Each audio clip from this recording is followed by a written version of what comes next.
Hey everyone, and welcome to a brand new video.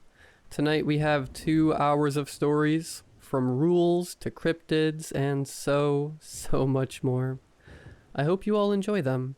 If you do, please be sure to drop a like rating.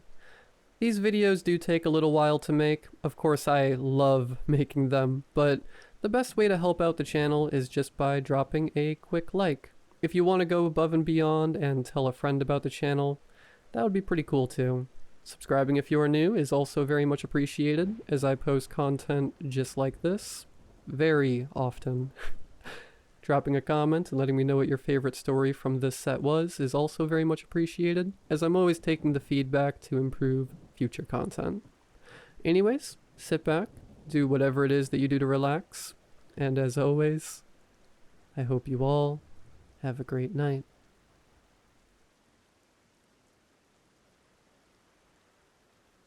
Back in April of 2013, I went through something that I haven't been able to talk about. I was paid a significant amount of money to stay quiet, in return for signing a 10-year agreement to shut up. Now that the time is up, I've considered my options. I could just let this go and never speak of it again. I won't gain anything from speaking out, and I got a lot to lose. But then again, this is just an anonymous post online. Words have less meaning that way. West Virginia. It was hotter than usual, without a whiff of wind. I was coming home from a visit to my aunt. She'd broken her leg and couldn't leave her house. I was making my way back home, taking the I-64 out of Lewisburg. It started with the radio. It was playing that one Macklemore song I'd heard 100 times over. The sound was cutting in and out in a quick staccato, then disappeared completely. I could hear cars honking up front as a line began to form. There was a sway in the trees, as if greater and greater pressure was being put on them. I could hear wind rushing against the left side of the car, forcing me to pull the other way to compensate. I closed the sunroof as a dust cloud blew past, staining the windshield. Then, a rumble. It sounded like thunder, but from the ground. Like a groaning bellow growing louder and clearer by the second. As it reached its peak, I could see trees toppling over. A small Kia got pushed off balance and swerved off the road. As the sound died down, the road devolved into chaos. Some were desperately changing lanes. Others were stepping on the brakes. I got my door scraped as the car behind me sped past.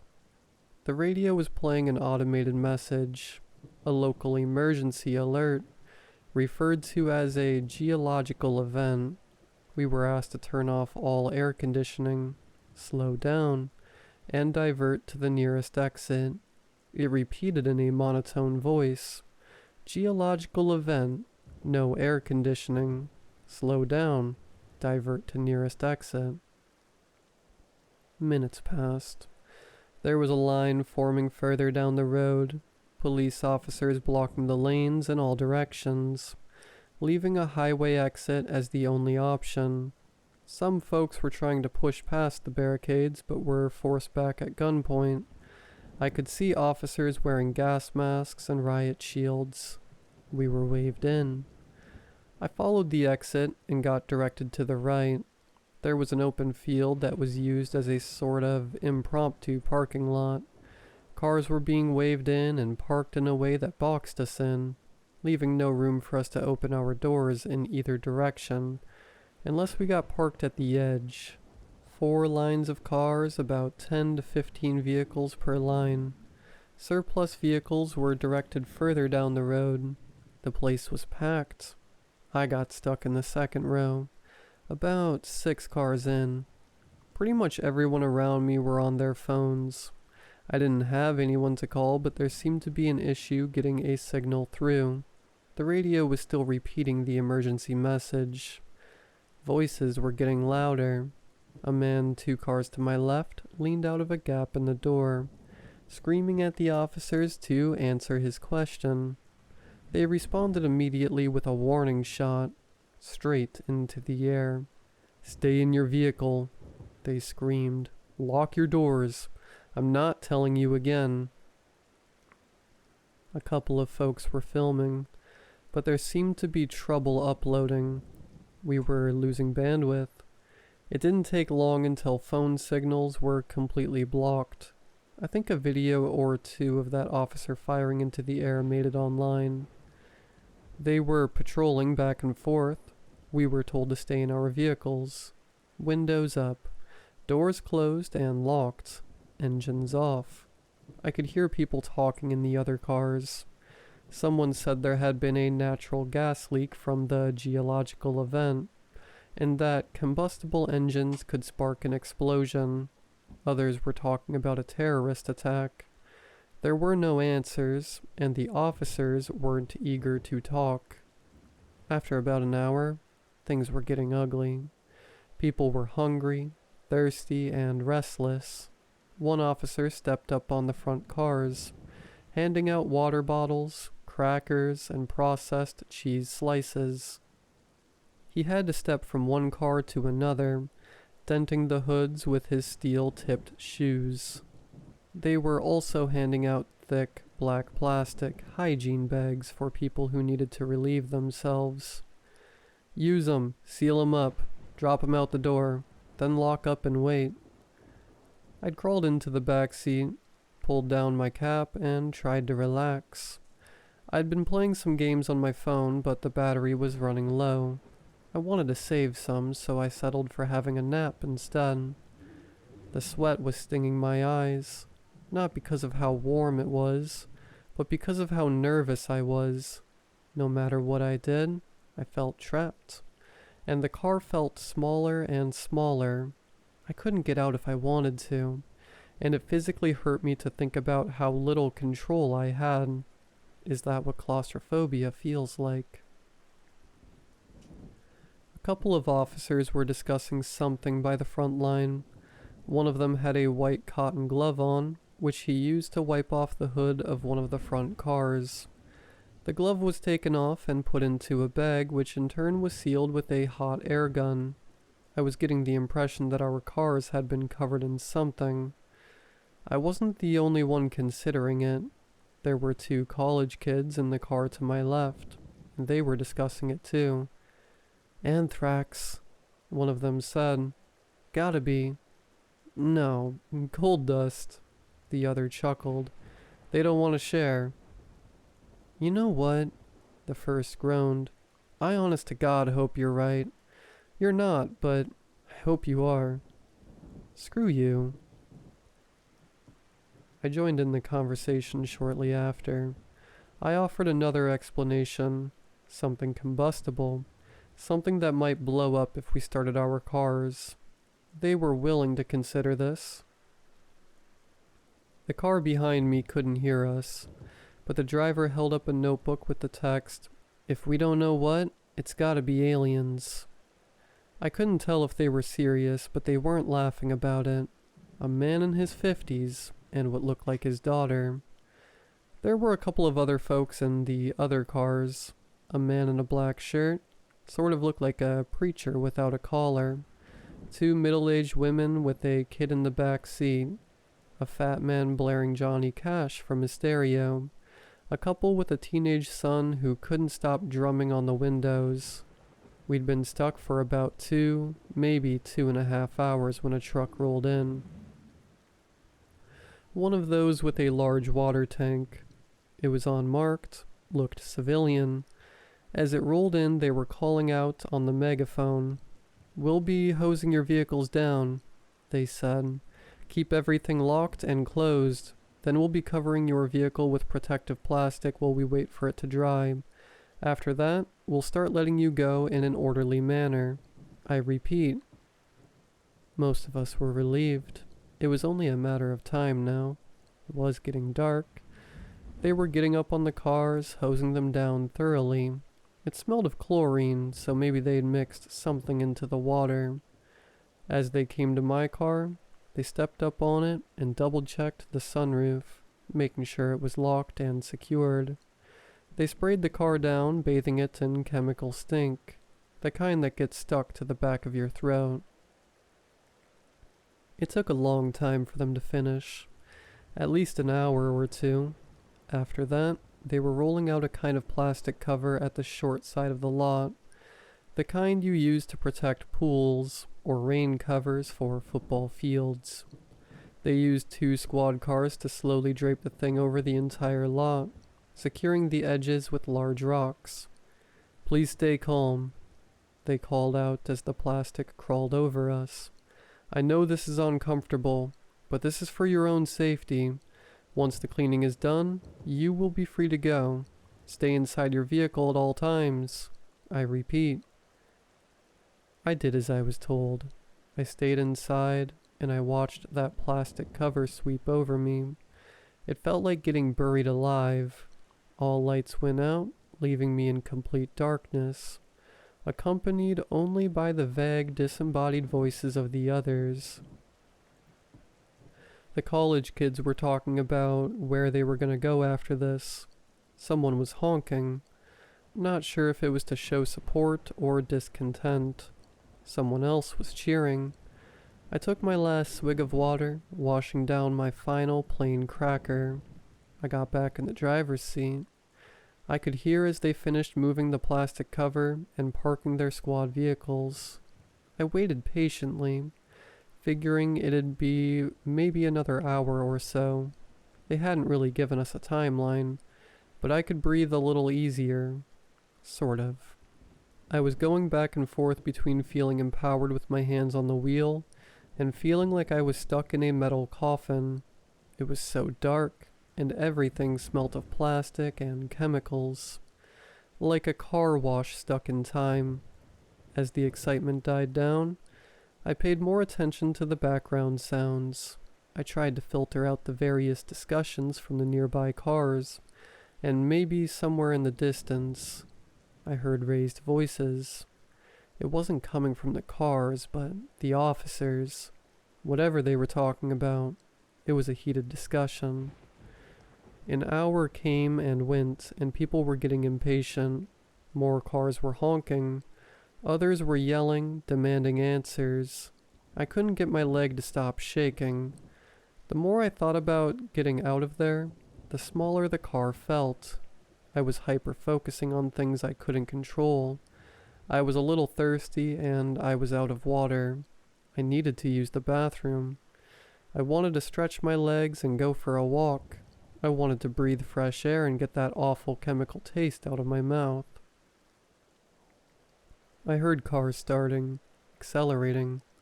The truck was moving somewhere off to the side. "We need you to stay in your vehicle," a voice screamed over the megaphone. "Do not leave for any reason. Stay in your vehicle." Cars speeding off. Not many, but a couple. Then quiet. The officers left us there. Everyone was quiet. A couple of folks had opened up their phones, using them as flashlights to look from car to car, looking out at the sea of vehicles, all of us trapped under that dark cover. I could see a handful of lights cut off by sharp silhouettes. I couldn't make out who was who in the dark. It was all just people. Anonymous. I heard a gasp somewhere in the back. There was a metallic clunk, like when the officers climbed atop our cars to get us our water. There was a careful cheer as some folks figured they were taking off the plastic cover. But that wasn't it. Instead, there were more footsteps. The cheers slowly died down as more and more footsteps pattered across our cars. I stopped counting after a dozen. The silhouettes in the other cars were still. We all held our breaths, waiting for an answer to show itself. What the hell was going on? What was that sound? Somewhere off to my right, I heard a voice. "Who's up there?" It sounded like an older man. I'd seen a pickup truck that way earlier. Almost as a response, the footsteps stopped. There was a faint clicking sound, like someone snapping their tongue against the roof of their mouth, click, click. And from further away, a click in response. From somewhere to my left, another couple clicks. Then a cascade of clicks. Dozens, maybe hundreds. There was an awful metallic noise coming from my right, then breaking glass. A scream cut short, followed by several irregular taps of the car horn. One of the silhouettes in the distance turned into a blur as something passed through the windshield, cutting through the plastic cover. Somewhere in the front row, the roof of a car was cut wide open. Someone was pulled out of their seat. 2 cars back from where I was, there was more glass breaking. It sounded like a wild animal got in. I could see a weak hint of red splattered against the passenger side windows. I wasn't getting any air. I could feel my heart beating through my chest as my arms started shaking. My hands were clamped around the steering wheel, and I felt sweat dripping down my shoulders. I couldn't control it. I didn't even see what was going on. But these sounds, these screams, they awakened something primal. This was danger, a threat. My body knew long before I did. The college kids in the other car were ducking down. One of them waved a hand at me, as if telling me to get down. I nodded. I scrambled into the back seat. I couldn't see where I was putting my hands or my feet. Everything is different in the dark. As I tumbled my way over, my foot accidentally tapped the car horn. It was a quick tap, a fraction of a second, but to me, it was the loudest sound in the world. I was lying on my stomach in the back seat, and within seconds, something heavy climbed onto the hood of my car. I could feel the car buckling. It was much heavier than the man who'd passed out water bottles. I held my hands in front of my mouth to stop the panting, but I just ended up snorting up sweat instead. My nose stung as I bit my tongue, listening to every metallic groan as whatever was outside moved and shifted. Click, click. And from behind my car, a click in response. There were no lights being held up anymore. Everyone was cowering, going quiet. I pushed myself up against the door behind the driver's seat, trying to make myself as small as possible. I could hear the frame of the car complain as something slowly moved. When it came to my sunroof, there was a slight crack. That made it stop. Another crack. I silently shook my head, as if trying to ask the car to stop. That thing was going to break. And it did. My legs were showered with glass as a big blob of plastic cover dipped into my car. Something big came tumbling into the front seat, still covered in protective plastic. It twitched and spun around, its clicking turning from a careful question-like noise to a never-ending barrage. It was calling for help, alerting others, and it was cutting its way through the plastic. There were footsteps coming from every direction, some of them leaping from car to car, some of them leaping far enough to skip a car as they hurried. I was going to be swarmed within seconds. I fumbled with my hands, accidentally cutting my thumb on the broken glass. I managed to open the passenger side door, but even at its widest, and even when pressing into the college kid's car, it wasn't enough room to get out. Still, I had to try it. I pressed myself into the gap and exhaled as much as I could, flattening my chest. While the thing thrashed around inside my car, I could feel my vision going faint. Black spots popped up at the edge of my vision. My arms were going weak, and yet by some miracle, I made it through. As my face hit the gravel of the makeshift parking lot, I felt the burn of residual chemicals. I swallowed my instinct to run, instead staying on my stomach, forcing myself to crawl under my car. There were more of them, some climbing on, some off. My chest was pressed to the ground as the weight shifted. I heard breaking glass from the windshield and tearing fabric. Something was stuck up there, and it was furious, like a trapped animal. I could hear the college kids mumbling to one another, trying to stay calm, one assuring the other that all they had to do was stay low, stay quiet, and wait. Then something slammed into the passenger side door, the one I'd crawled out of. The door was pressed up against the neighboring car, then fell haphazardly to the ground, completely off the hinges. An ink-black, bird-like foot touched the ground right next to me. I've looked it up since. There were 3 toes forward, 1 toe backward, all clawed. Anisodactyl feet, similar to that of many birds of prey, except larger than a human foot, and with smooth, oil-like skin. It must have been heavy, at least 400 pounds. If the clicking noise came from its mouth, I can approximate that it was somewhere around 6'7" to 6'9", or taller. It could have been hunched over. How it managed to walk in the gap between the vehicles is beyond me, but I suspect it was very thin. It daintily walked from my car to the others, as if scanning for something. I could barely see anything in the dark, but this thing seemed to navigate it perfectly. It didn't bump into anything. There was a tap on the glass of the car behind me, to my right, and someone getting startled. A short scream, and the hunt was on. This time was different. It must have caused some kind of chain reaction, as all of a sudden the plastic cover was getting torn up left and right. People were clawing their way out of their cars. I heard someone kicking against their windshield. Another was trying to open their door. I could hear it slamming against the side of the car next to them. And off in the distance, there was gunfire. Just a couple of shots.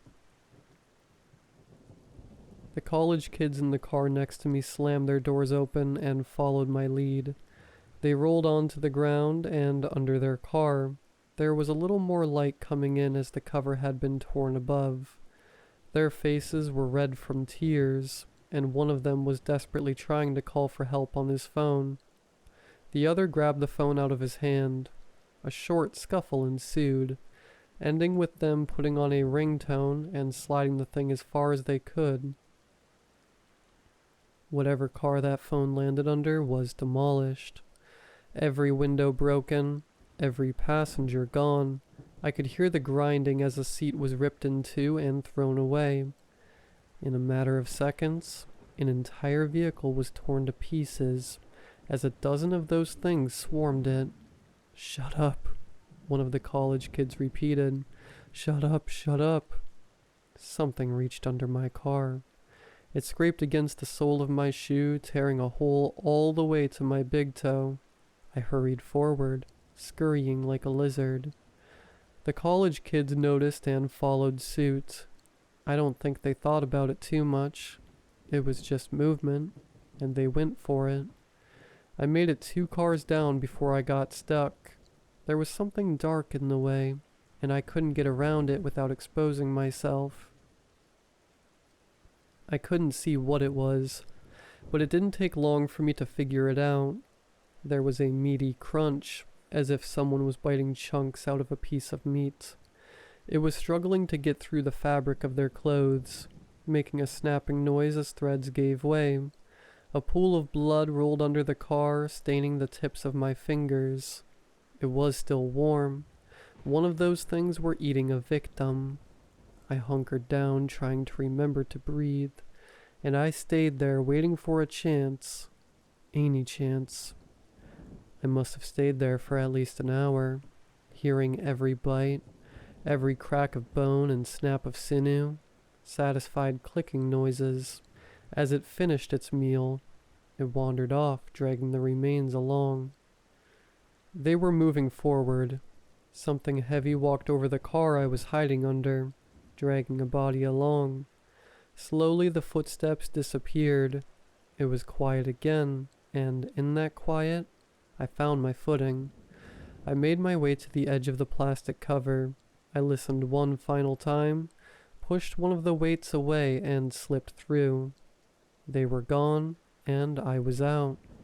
I could feel my chest growing lighter, allowing me to breathe. I wanted to cry from relief. A breeze was picking up, drying the sweat on my brow and carrying the smell of grass. Stepping back, I turned towards the sea of cars to see how bad the damage was. And then I saw one. It was a bit off to the side, perching on top of an old Honda. At a glance, it looked like a tall person, covered in a slick black ink. But looking closer, you could see the strange bird-like feet, the pointed nails, the long row of shark-like teeth on a mouth that was far too wide. I froze. The thing rose to its full length, easily over 7 feet tall. It looked ready to pounce on me. I had nothing to defend myself with. I couldn't make any sudden moves. I wouldn't even be halfway under the car before that thing would be over me. 100 thoughts raced through my mind, but there was nothing I could do. I was out of options. But the thing just looked at me. It raised a slice of raw meat. Blood dripped into the plastic cover. It looked at me curiously, taking a bite. Then, as if nothing had happened, it wandered off, satiated. I was left there, shaking like a dry leaf, and with the last of those things gone, all that was left was the panic. It didn't take long for the officers to return. The plastic cover was removed, but we couldn't go home. Not after this. Some folks signed a waiver and were let go immediately. They weren't allowed to talk about what they'd seen, and in return, they'd get a hefty sum of insurance money. Others demanded answers, and were taken into custody for obstruction of justice. A few others still were too panicked to make any kind of sense, and had to be checked out by medical personnel. A total of 14 people died. It was described by a combination of causes: a traffic pileup, carbon monoxide poisoning, animal attack. I think there was something about an escaped convict, too. Excuses all over the place. And the times were all wrong, spread out through a couple of days to more smoothly blend into accident statistics. And if you wanted to go home and get your insurance money, you had to sign a non-disclosure. I did too. I know the college kids did as well. Miracle they made it out, but I saw them. 34 cars had to be towed, 18 people wounded, 6 seriously so. 4 people lost at least one limb. One guy had an arm ripped off halfway up his collarbone. I don't know how he survived. Most people never saw those things up close. They just remember the screams and the breaking glass. Sometimes at night, that's all I hear too. Closing my eyes reminds me of lying under those cars, feeling the pressure as the weight shifted. I still get trouble breathing. I think a part of me is still stuck there. It stayed in my vehicle.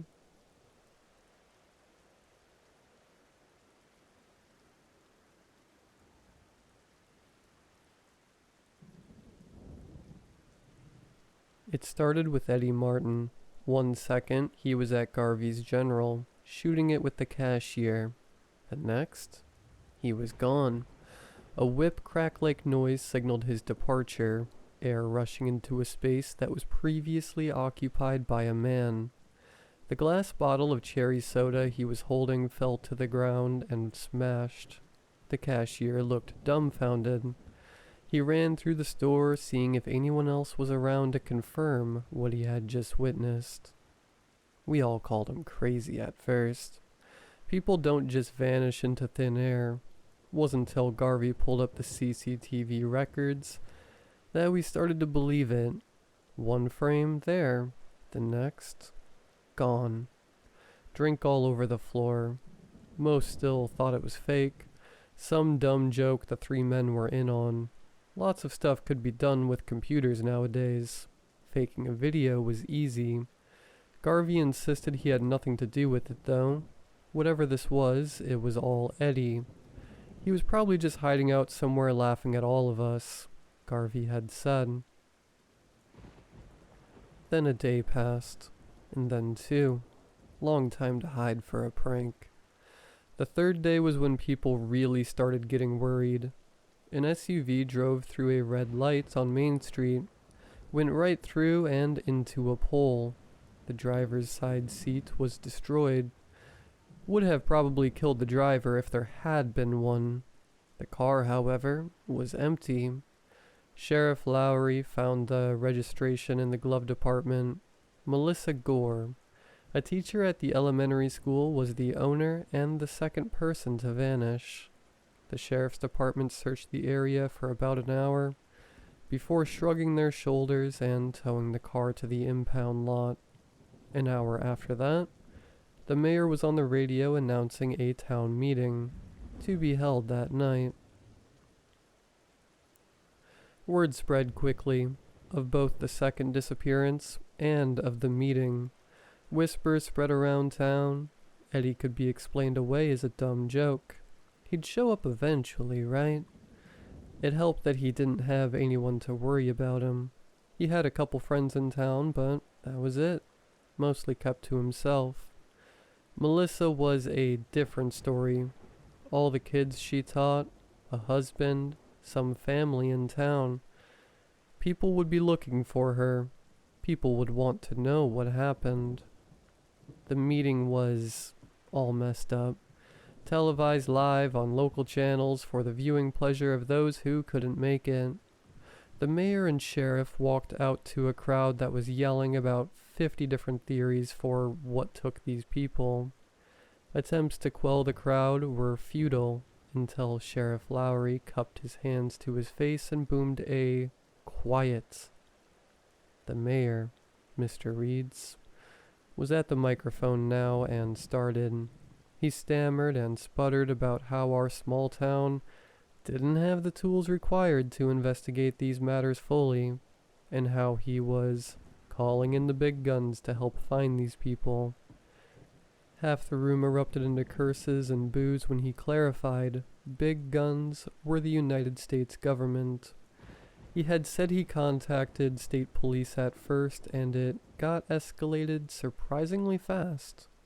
No one wanted government types poking their noses in our business, but calmer heads recognized the necessary evil. We wanted our folks to be found, after all. A quick thank you, goodbye, and Mayor Reeds was off the stage, along with the sheriff. It would be a long time till we would all head back to our homes, however. 20 different conversations erupted. An angry male voice was one of the easier ones to hear. "Why are we letting the government come help?" he said. "They caused all this. Teleportation experiment. Got to be. Just like that Philadelphia thing." "Shut up, Jimmy," a different voice retorted. "It's aliens. Gotta be aliens. I saw a UFO the other week when walking my dog. Long, transparent thing with fins." And the two began to fight, calling each other all sorts of things that all boiled down to crazy or stupid.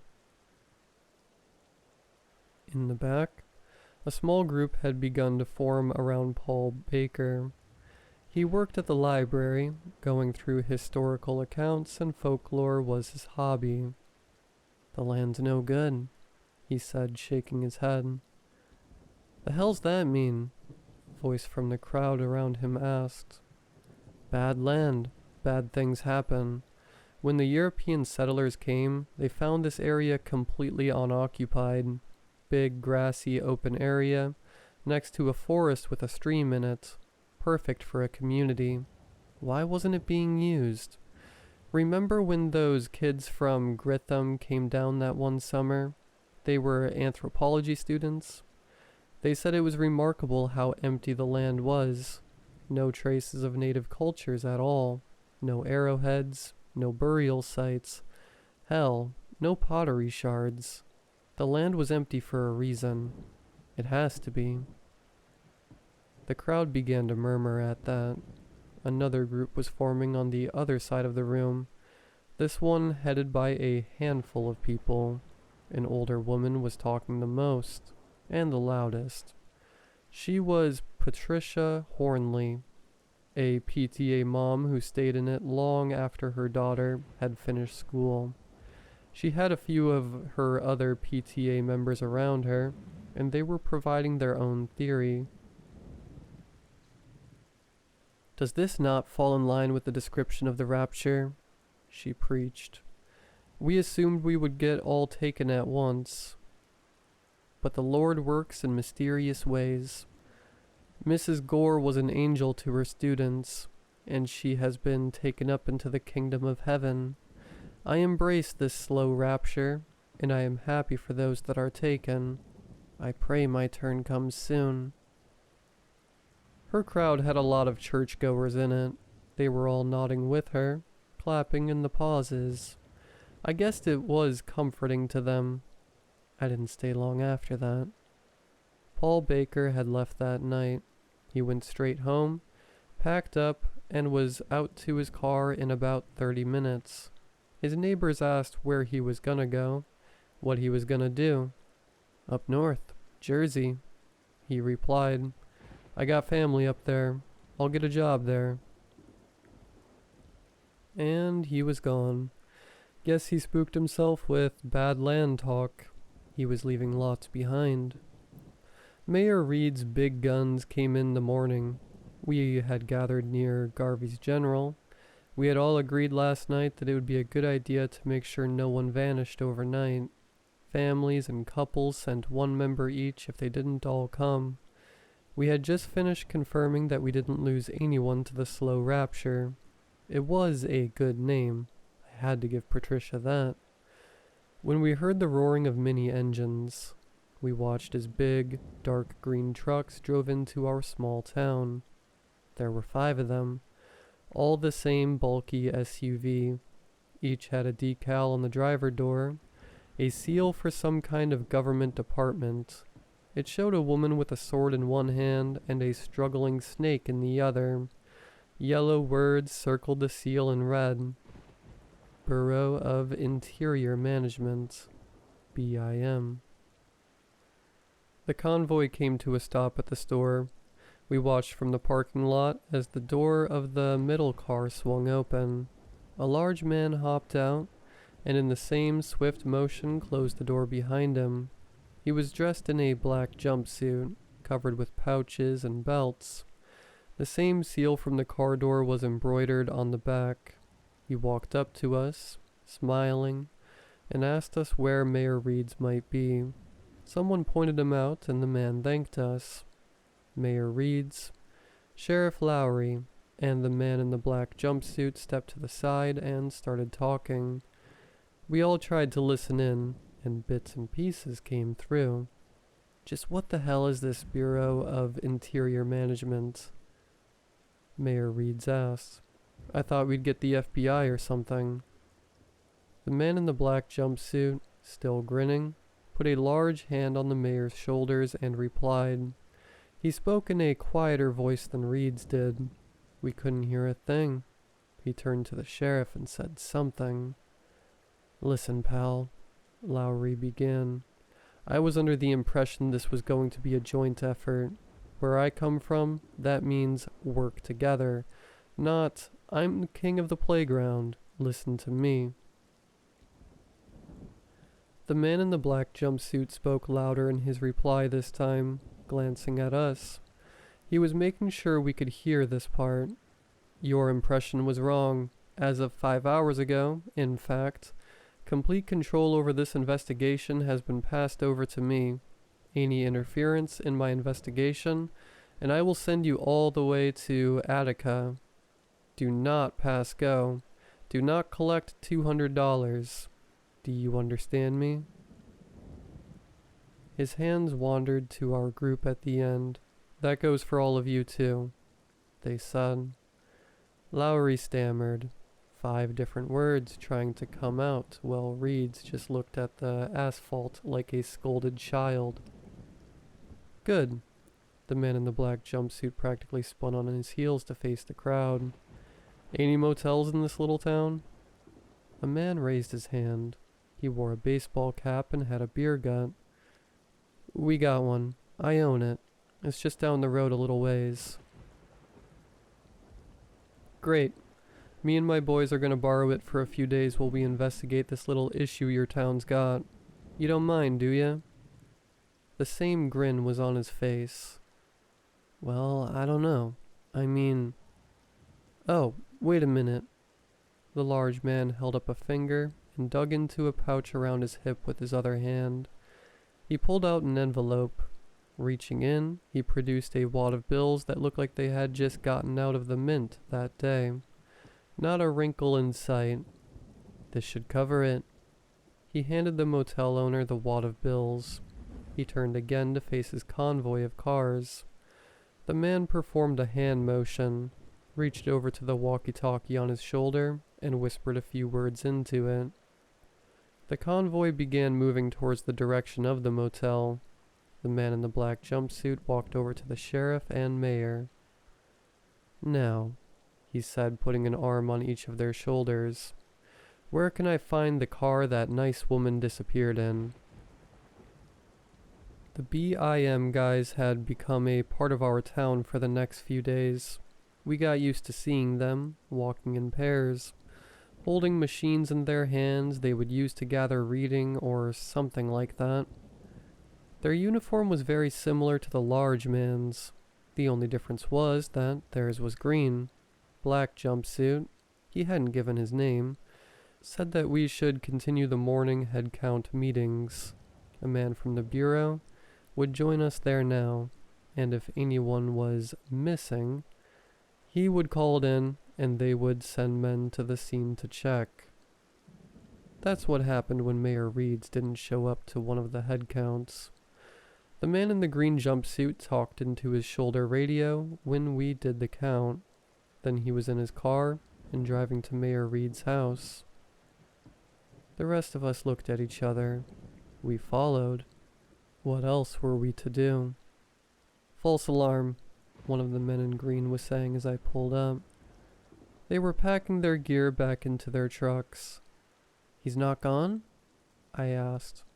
Oh, he's gone, the man replied. Only not like the other two. He skipped town. His car's missing. Wallet probably too. Reed's was probably smart for that. Smarter than me.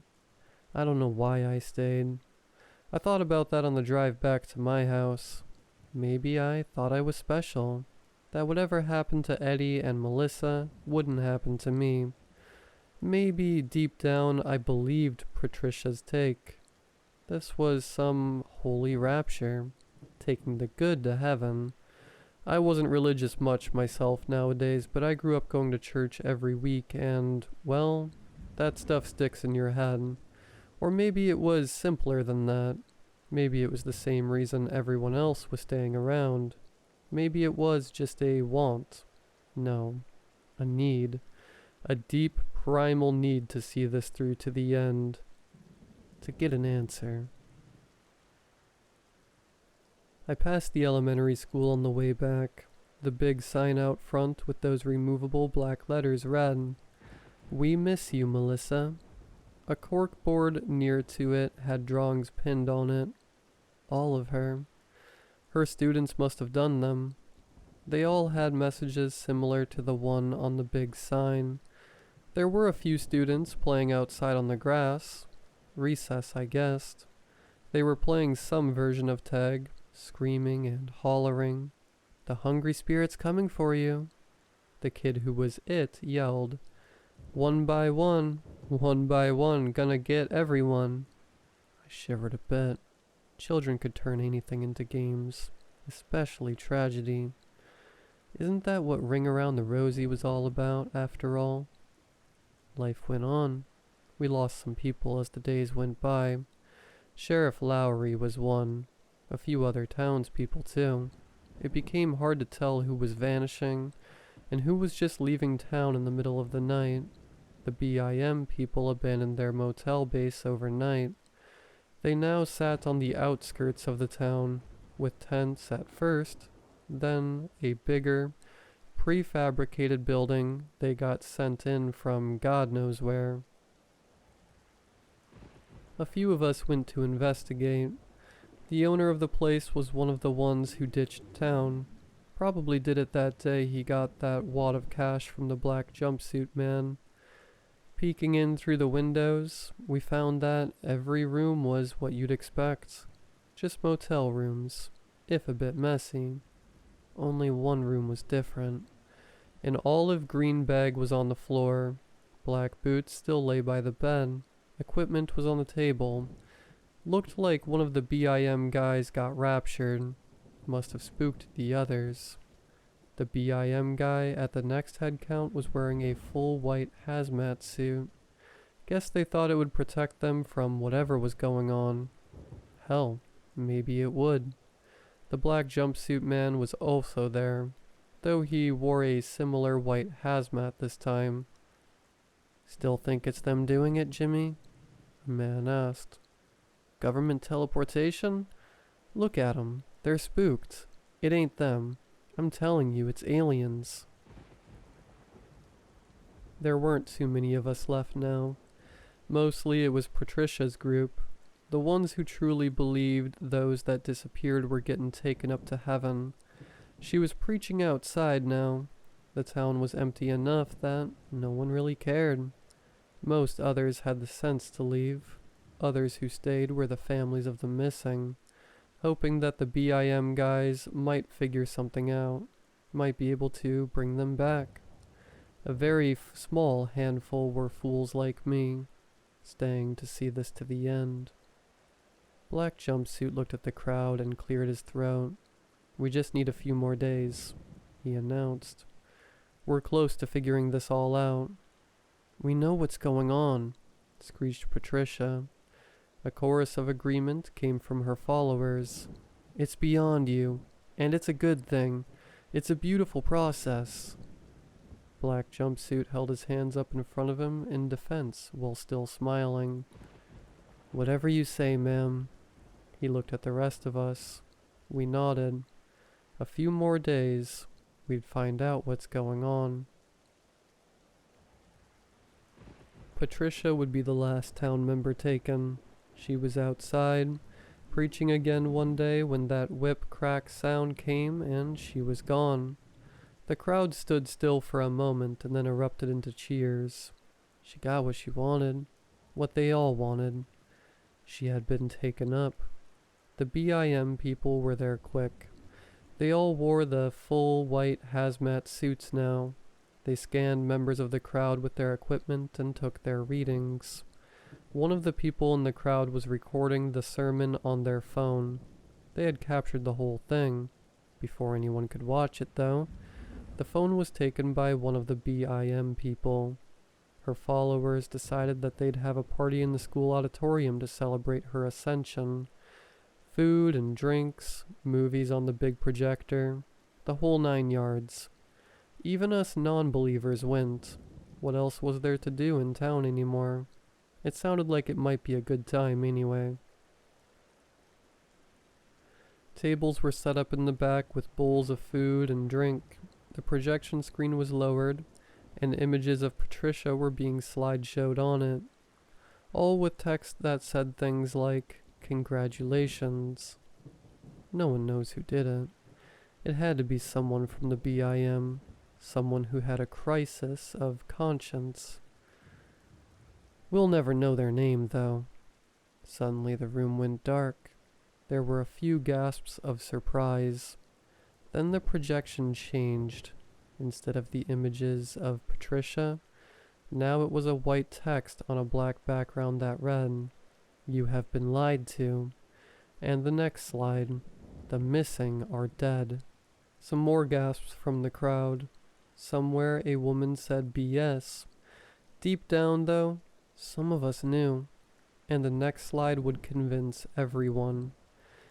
It was the cell phone footage of Patricia's rapture. It played normally at first. preaching, whip crack, gone. But the cell phone had a higher FPS than the old CCTV at Garvey's.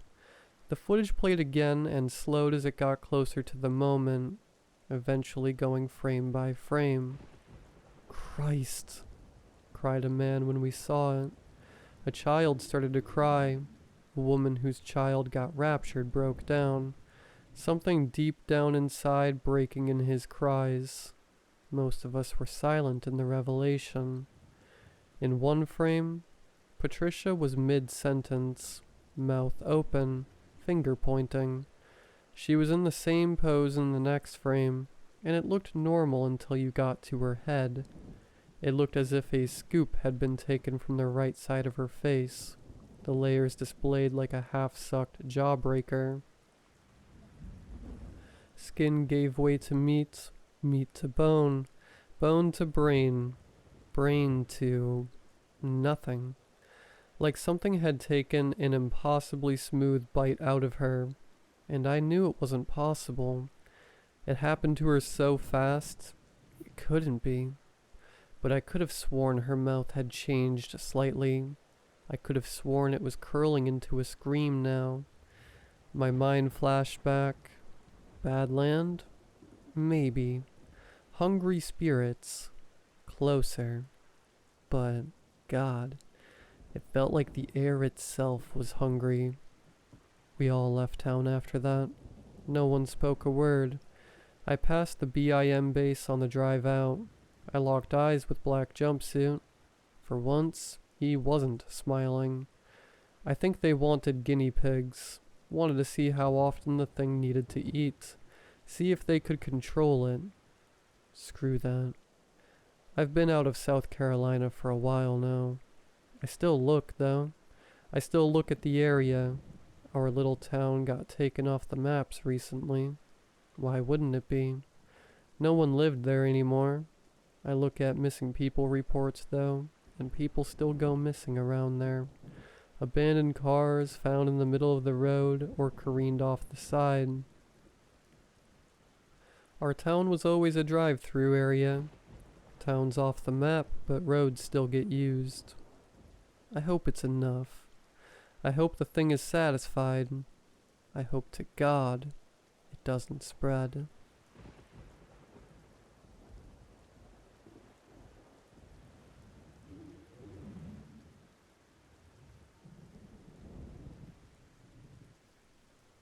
The local study hall has some very strange rules. I would love to simply study at home, but it's tough to concentrate for more than a few minutes when your parents are arguing 24/7 in a cramped 2-bedroom apartment. I'm the type of guy who needs to focus for hours to consider it productive. Despite everything, the screaming would have been more than worth it if I had anticipated the following events. The night of the incident was on a Friday. It was 4 days prior to my final chemistry exam before Christmas break. I walked into the study hall at 11:43 p.m. and greeted the old man who was sitting on the information desk. He also happened to be the man who funded the study hall, so whenever he asked me to reiterate the mandatory rules, which was every time I walked in, regardless on whether it was my first time or 500th time, I had no choice but to do it. Let me get you up to speed with the rules. I'll spare you the details and only tell you about the most important ones. Make sure every light in the study hall is on until you leave. When you leave, make sure the door sign says closed. When leaving, make sure you are illuminated at all times. Never, and I mean never, turn off a light that's above you. Make sure you're not in the dark either, not even for a split second. If it's still dark out, do not forget to lock the door when you walk out. If the sun's already out by the time you leave, I'll lock it myself. Leave it. If you hear any humming, ignore it. Do not go check or look at what it is. I never heard anyone humming outside of the study hall, but rules are rules. Never pick up the phone for anyone after I leave, no matter what. This never happened either. Do not stay in the study hall after 6 a.m. You're not allowed to come back until 9 a.m. After reiterating the rules that have been drilled into me more than the periodic table, I dapped up the old man before sitting down. I always sat down in the same seat.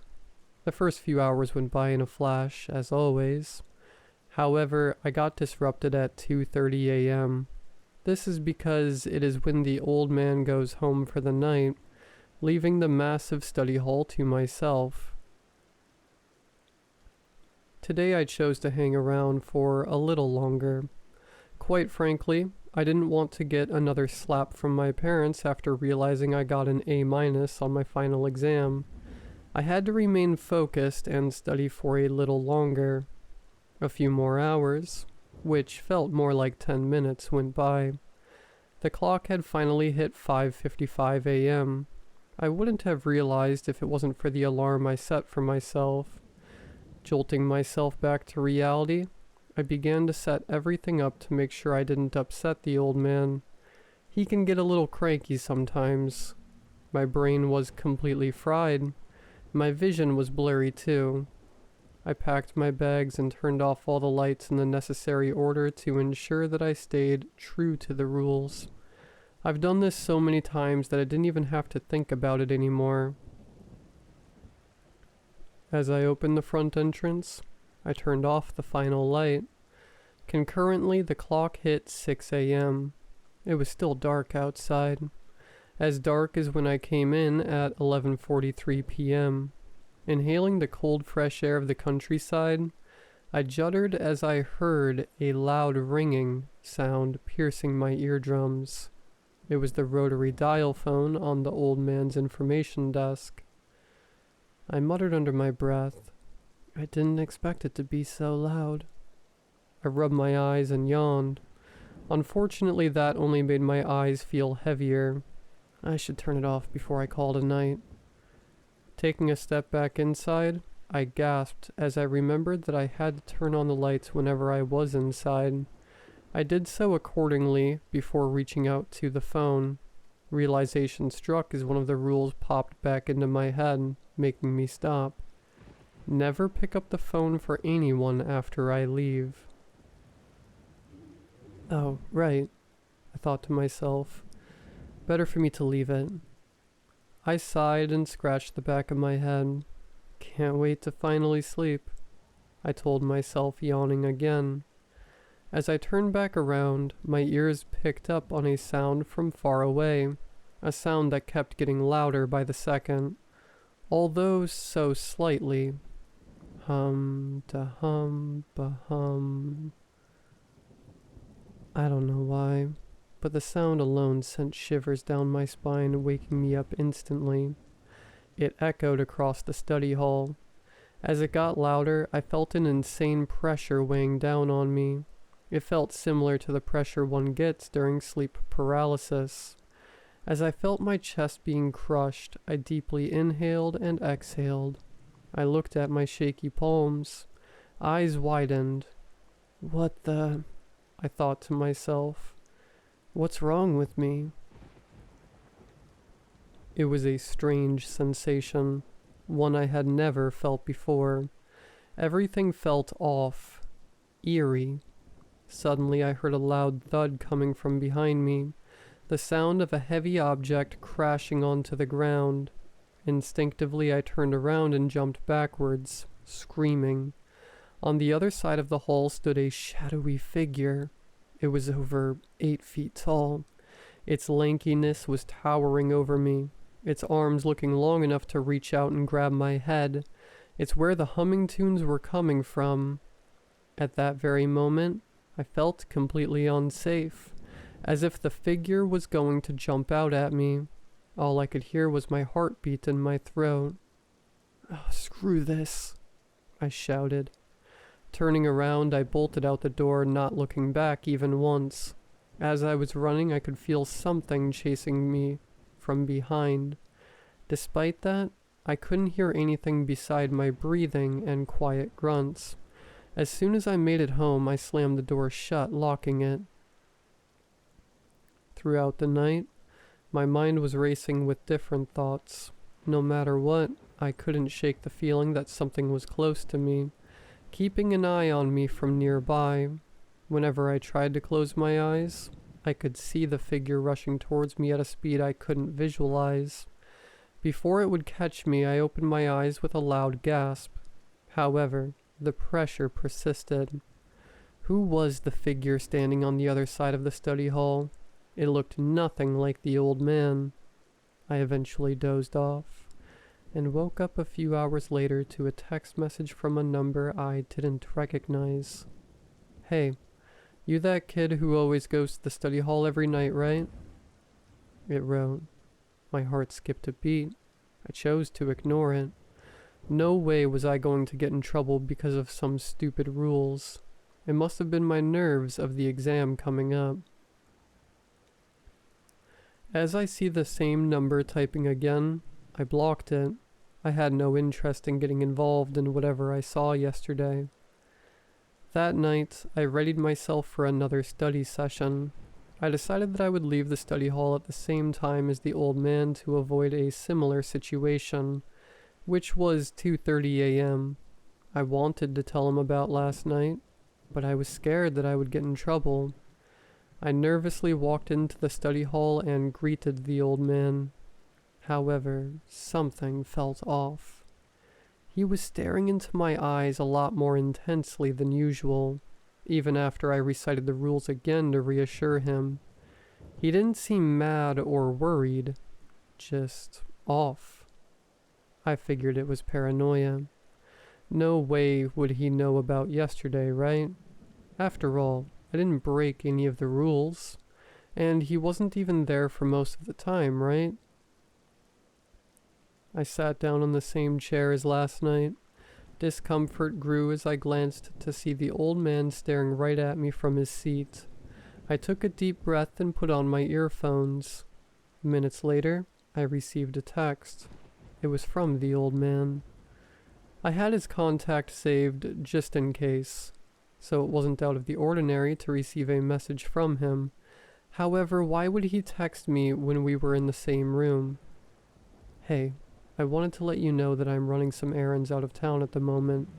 I think you've been in the study hall enough times for me to trust you alone for one night. Don't mess anything up, and I'll be back on Monday morning," it wrote. My heart stopped as I read it. I'm running some errands out of town. I started shaking, rereading it over and over again. I'm running some errands out of town. I slowly looked up. The man on the information desk was still staring right at me. The pressure I felt on my chest last night came back. The light started flickering subtly as my breathing became shallower and quicker. My body tensed up and paralyzed. Out of town. If that's the case, then who am I in the study hall with?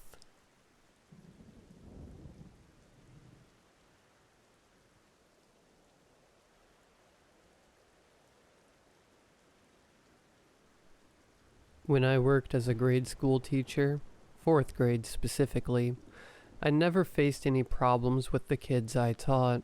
Nothing more than the typical boisterous boys, who I suppose nowadays would have been chalked up to undiagnosed ADHD, and girls who might have been a bit too cruel to one another, in the way all children need time to grow to be kinder when dealing with classmates. This was before the time of widespread use of computers in school, and in the small town of Witness, in the lower southeastern part of Iowa, there would be a long wait for our left-behind town to see computers enter our school system. It wasn't the worst thing to be dealing with the old-fashioned way of education. Filing papers and student files for classes of no more than 10 to 12 students didn't make my life complicated. Witness was extremely tight-knit. I never had to worry much about getting into contact with parents, and more often than not, had been invited for dinner at my pupils' houses, in order to grow comfortable with the community. As the new girl in town, it seemed accustomed to be thrown straight into the town's communal nature, and within my first year moving there, I'd come to know almost every resident by name, and they were all more than happy to accommodate the fresh, new thing from Manhattan that would surely bring some quality teaching tactics to their otherwise crumbling education system. I was fresh out of college when I moved to Witness. Truth be told, I hadn't been entirely honest with my reasoning for moving to the town to its residents. To them, they had assumed that my education in Manhattan made me something of a higher class, a shiny, bright person that was far more worldly than anyone they'd ever met before. Someone who'd been well versed in the ever-changing landscape of the time, who'd had a great education at one of the best colleges around. It wasn't entirely untrue, but their praise for me came out of their own failings at the hands of a state government that didn't see fit to pour money into a dwindling town like Witness. Their awe at my intelligence was no more than their inability to have explored their own, and their interest in my so-called worldly life was born from their powerlessness to leave the town they'd grown up in. My untruthfulness came more from the fact I withheld information. A left-behind place like Witness probably wouldn't have taken kindly to the fact that I'd moved here to leave my previous life behind. A fiancé whom I'd abandoned after his discovery of my abortion would likely have turned their acts of kindness into vitriol and cruel gossip. This was no fault of theirs. It was a time when residents in towns like Witness weren't the most progressive types, and I wouldn't have expected them to change their tune just for me. Besides, I'd preferred to keep my secrets just that, secret, and to start my life afresh with nothing to tie me down. I was 24 when Timmy Thompson and his parents moved to Witness. There had been talk around the town before the new semester. Miss Greaves, who worked at the grocery store, had asked me if I'd known about the new kid who'd been scheduled to join my class. I'd been surprised at her question, as it was only a week before the semester would begin, and I'd not been alerted of a new arrival by the principal. It wasn't as though we never had new students join the school, but they were few and far between, and the last child to join the grade school had been a young female student who'd joined the same year I'd done, but only for 5th grade, and had then begun to attend the middle school in the next town over, which took in students from all the neighboring towns, so I'd not interacted with her much. Mrs. Greaves offered that my lack of knowledge of the new student must have been due to the family moving to town no more than a week before, 2 weeks before the semester started. She'd gossiped a bit, saying that they'd hardly been into the grocery store save forever the first day of their arrival, and that perhaps the family were cut from a different cloth, and must have preferred to shop for their groceries at the Hinky-Dinky. I remembered to just smile and nod, realizing that those same sentiments had been held against me at one point, so I'd taken her gossip with a pinch of salt. In the same way that I'd withheld information about my past, I'd been sure that others would have their fair share of reasons to do the same, and so I decided to wait until I'd eventually meet the parents before I'd make any assumptions about them. It was almost another week until the principal would give me any information on the new student. The Friday before the semester begins, all the teachers and staff come in for meetings, and to set up the classroom and hallways in time for the pupils to begin their new school year. The meetings were always brief, discussing the budget for the school year, and explaining the allergy policies that never changed, but were still important nonetheless.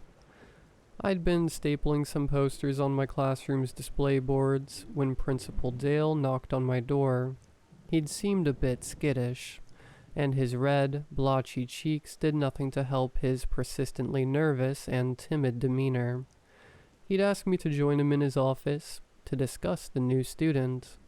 I'd accepted, but wondered why he wouldn't have just spoken about it in the classroom. My questions would be answered when he slid a small file over to me, with the name Timmy Thompson written on the side. "I apologize for leaving this so last minute, Miss Harris, but I assure you that it wasn't of my own tardiness," he began, awkwardly sitting upright in his seat. I looked at him to continue, but he'd simply shifted uncomfortably under my gaze. He'd opened his mouth to speak a few times, but had bitten his tongue back constantly, as if trying to find the words to speak. "Your new student, Thompson? He has suffered quite a bit recently." I'd grown tired of his rambling, and decided to open the file, though he'd quickly stopped me. "Miss Harris, I'd advise you to read through this at home, away from prying eyes. I don't believe you to be that kind of person, but gossip spreads fast here, as you know." He'd pulled a tissue from out of the box on his desk, wiping away the sheen that had formed on his balding hairline. "With all due respect, Principal Dale, I'm confused as to what it is about." I looked at the file, burning the student's name into my head. "Timmy Thompson that you'd like to tell me? Is there something I should be aware of about his arrival?" Principal Dale sighed, his shoulders relaxing as the tension left his body. "Young Thompson? You see, well, he'd been missing for 4 months earlier this year." I remember his urgent nodding, as I must have shown the shock on my face. "They weren't sure what happened to him. His parents said that he'd simply not returned from school, even though the bus driver had seen him get off at his stop." He sighed again, brows furrowed. "It was peculiar, and of course you can imagine the terror those parents must have been through. Well, eventually Thompson just returned home. Not a scratch on him. But..." He trailed off again, and I can still recall how annoying I'd found his bumbling form of speech. He'd never stopped his timid demeanor until the day he'd died. Heart attack, aged 62. "He's not of a well mental condition. He shouldn't be much trouble in your class, I'm certain of that.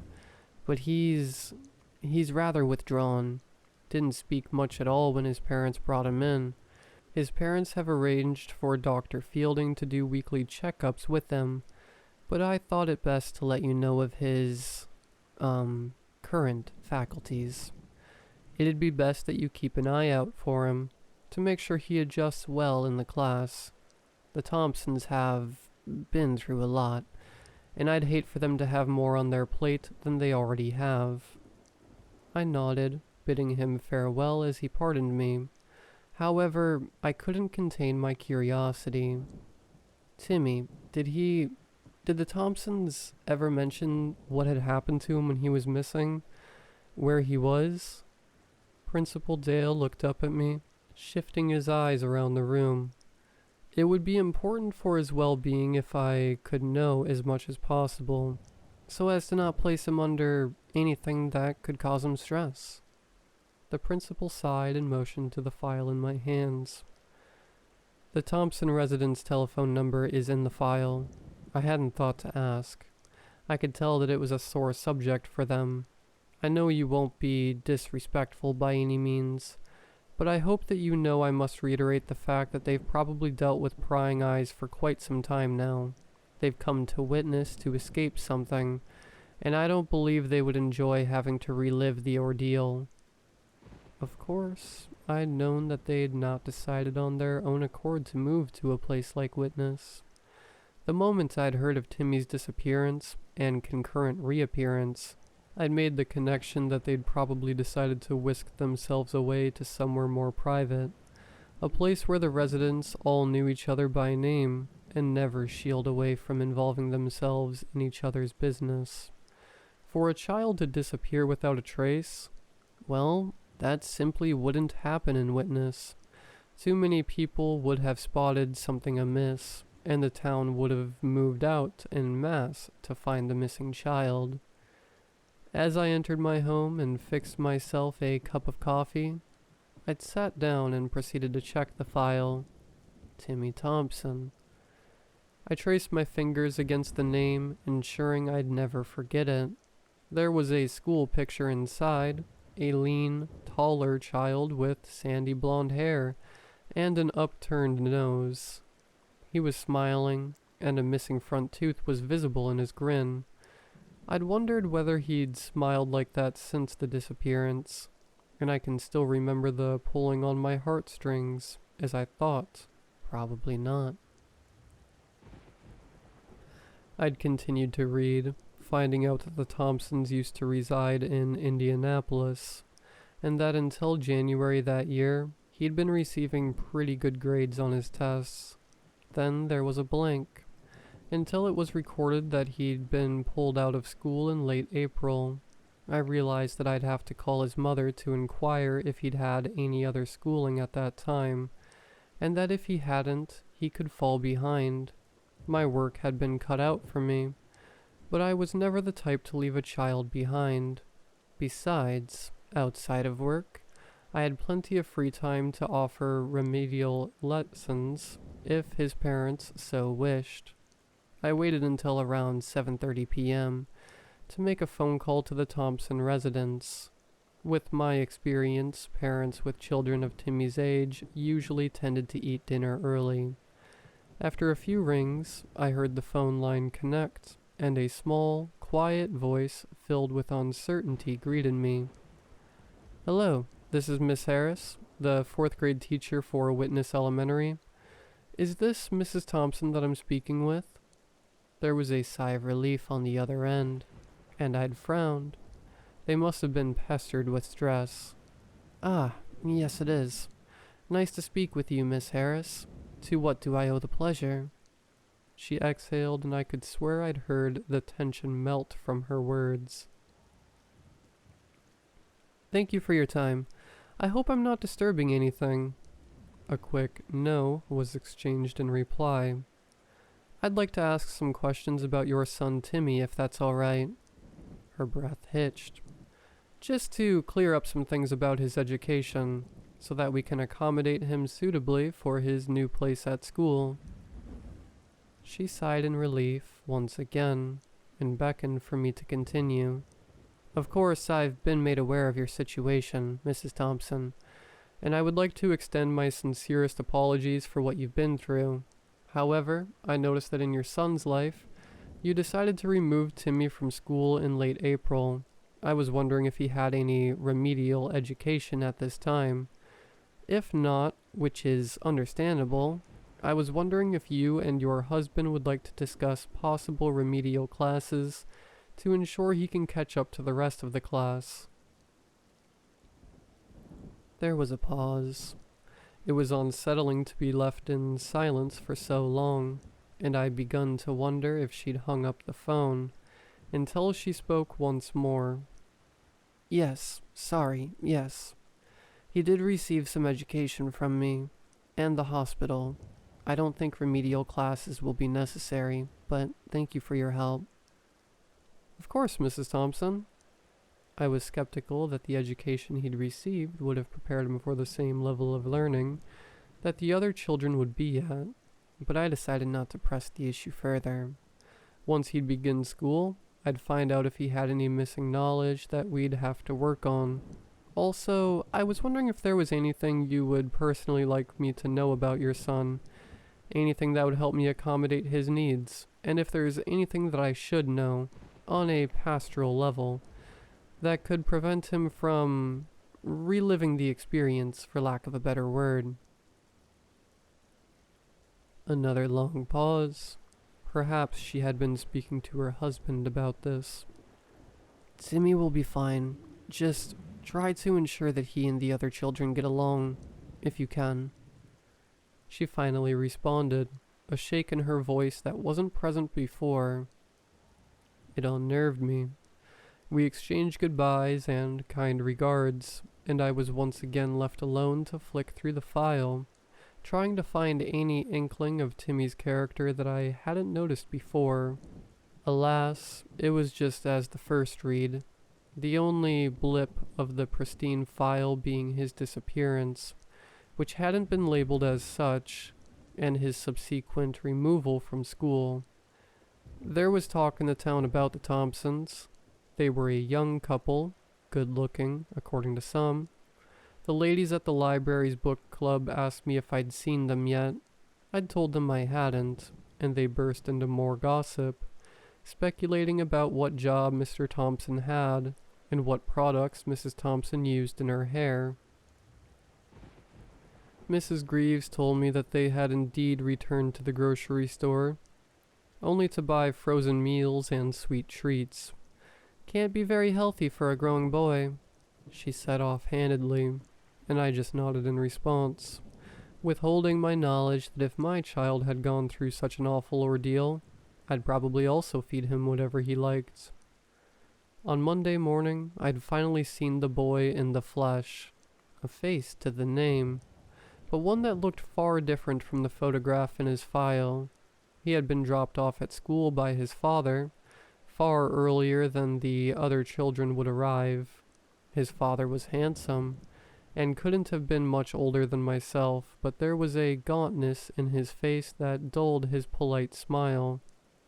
Timmy, as I'd rightly assumed, was tall for his age, and that must have been passed down from his father, who towered over the other teachers that fitted about the hallways. The exchange had been brief, with Mr. Thompson excusing himself to go to work, his tie slightly askew from clearly rushing his morning. I took Timmy off his hands and strolled slowly through the halls with him, making small talk as not to overwhelm him. "Are you excited for your first day at a new school?" I'd asked, smiling as kindly as possible to ease the rigid gait he moved with. He looked up at me briefly, then looked away, gaze fixated on the floor. "I guess," he muttered, and I beckoned him to the door of our classroom. "It must be quite nerve-wracking, huh? Don't worry. The kids here are really nice. You'll make friends in no time." He nodded in response, not willing to continue conversation. "You can sit wherever you like." He moved instantly to the back of the classroom, taking the seat right next to the window. He placed his backpack on the desk and stared outside the window, right at the sky. I watched him carefully as he didn't move his gaze once, just sitting rigidly in his seat. I moved over towards him and lifted his backpack up and pulled open the lid of his desk. "You can place your stuff in here. Pretty cool, right?" He just nodded, and I moved back to desk, pulling out my books and papers ready for the first class. He never looked away from the sky, craning his neck as if to get a better view. I don't know what he found so interesting about it. It was a cloudy September morning, if I recall correctly, but nonetheless, I didn't think it fit to bother him anymore. Eventually the children filed in one by one, many of them chatting away happily about their summers and catching up on missed time. Timmy never looked back at any of them, just continued to stare into the sky with a vacant look in his face. The bell rang and I called attention to the class, which all stared back with beaming faces, excited to start the school year. This was the first time Timmy looked away from the window, looking blankly at the front of the classroom. I welcomed all the students and played a small game wherein the students had to state their name and say a small fact about themselves. Many of them said what their favorite hobby was, or color, or food. They all giggled at each other's answers, having known one each other for many years at this point, and so I was sure a few answers were inside jokes at my expense. Not that I found it offensive or anything. It was nice to know that my class would be very lively and friendly towards each other.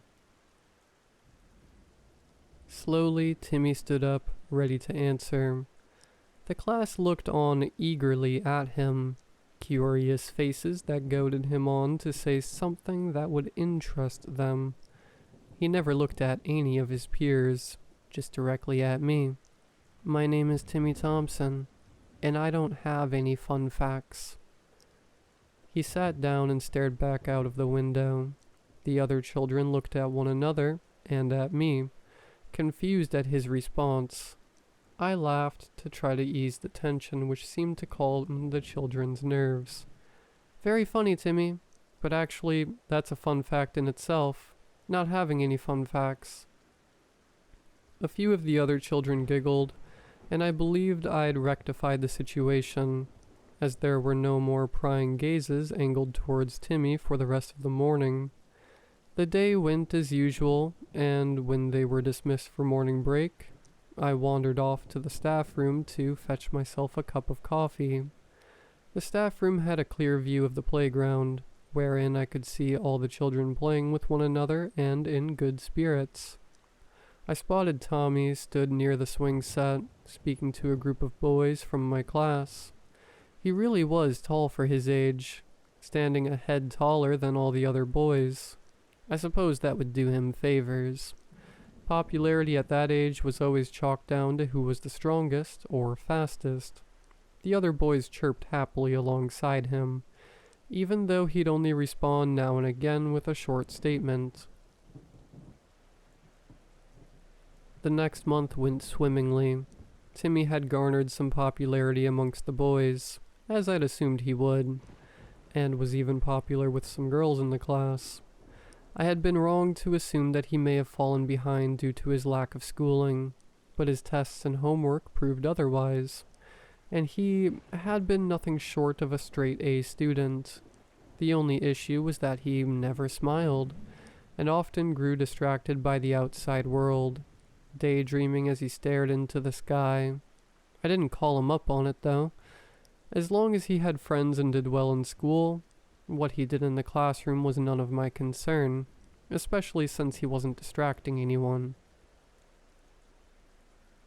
It was only after a lunch break in late October when things began to seem amiss with Timmy Thompson.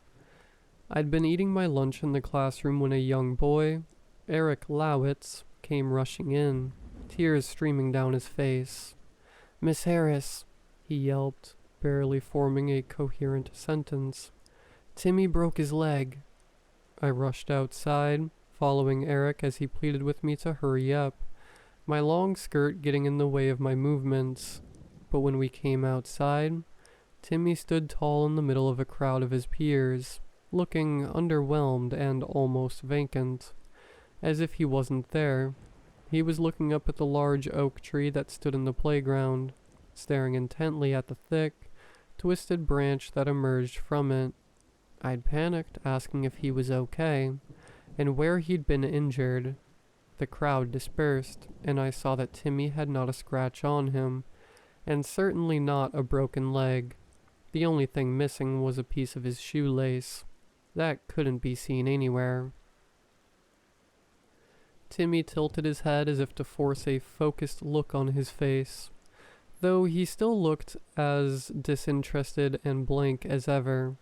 He responded that he hadn't a clue what I was talking about, and I turned to Eric, a stern voice asking him why he'd said that Timmy's leg had been broken. Eric opened his mouth to respond, exasperated, before suddenly his features dulled, and he looked around absently. Sorry, miss. I don't know what you're talking about," he replied, scratching his head. It seemed he was just as confused as I was, and I demanded the crowd of my pupils explain what happened. They looked at each other and shrugged, unsure of why I'd burst into their playtime with such intense distress. Timmy walked forward without any indication that he'd hurt his leg, and turned away to look at the tree. I think Eric thought I was going to hurt myself climbing the tree. I didn't even climb it, though. He must have made a mistake, he stated monotonously. He turned slightly to look over his shoulder, and I felt a coldness in his eyes as he stared back at me. I was bewildered. It seemed like such a grandiose entrance for Eric to make, if there'd been nothing amiss to begin with. I decided to pardon myself and not distress the children any further, opting to make a detour to Mr. Fitzgerald's classroom, the third-grade teacher. "Miss Harris, everything all right?" he asked, placing his sandwich down on the foil on his desk. He stood up to pull a chair over for me, but I waved him off. "Yes, just a, misunderstanding with some of the kids. Nothing serious," I replied, still feeling the adrenaline pump through me from running to on-needed aid. Did the kids last year ever play pranks on you?" He quirked an eyebrow, but then chuckled, shaking his head. "Sometimes just the classics, though. Shock pens, whoopee cushions." He trailed off, concern reaching his features as he looked me over once more. "Why? Have they taken it too far?" No, I just... Did Eric Lowitz ever make up tall tales, like as a prank of some sorts? I prodded further. Eric? Oh, no. He was good as gold. Maybe a bit of a snitch, but there's no harm in that. Helps us keep the kids in check. He responded, smiling. Mr. Fitzgerald would always smile, and he had a lovely one too. That would put all the kids and parents at ease. I thanked him and excused myself and returned back to my classroom. I'd found the whole ordeal so bizarre to wrap my head around that I decided to write it down in my diary to make sure I'd not forget it. I don't know why I would think I'd lose memory of the situation, but there was a pressing urge to record my thoughts, and so I had done. In early December, I had tasked the children to work on a project about space, the Apollo 17 landing fresh on their own, and their parents' memories, which proved exciting for the kids. Every Wednesday afternoon after lunch, my pupils would work on their posters, chatting amongst themselves with whatever it was that they'd wanted to focus on. The project was broad. Anything they wanted to cover about space could be covered, as long as they'd kept everything as factual as could be. Most of the afternoons would entail decorating their posters, as homework would be spent on researching and preparing the content on the page. I would wander around the classroom peering at their work and asking questions about their themes, and, more often than not, reminding them that no, the planet of the apes isn't an actual planet, and yes, the Earth is the only planet with life on it. It was quite adorable, and projects were always my favorite part of the school semester. Allowing the kids to explore something that interests them on their own terms was always a very enriching experience for them. Timmy Thompson proved to be enamored with the project. He focused directly entirely on the poster in front of him, and never allowing himself to be distracted by the other children, and their incessant pestering to find out what his theme was. I hadn't wanted to pry, as it was the first time I'd seen the boy enjoy his lessons that much, and it warmed my heart to see him enjoying himself. I had planned for the children to present their posters on the last day of the semester, and let them leave school early afterward. It went as expected, their posters all designed in a way unique to them, and with information that was clearly written with help from their parents. Timmy had been close to last to present his poster, other children all being far more eager to raise their hands as high as they could, to be picked to present next. He moved in a sunken manner to the front of the room, his hands tightly clasped around his poster, leading it to crinkle at the edges. At the time, I'd believed it to be nerves, a social anxiety that wouldn't seem unfitting for the boy who had many friends, but never opted to speak much.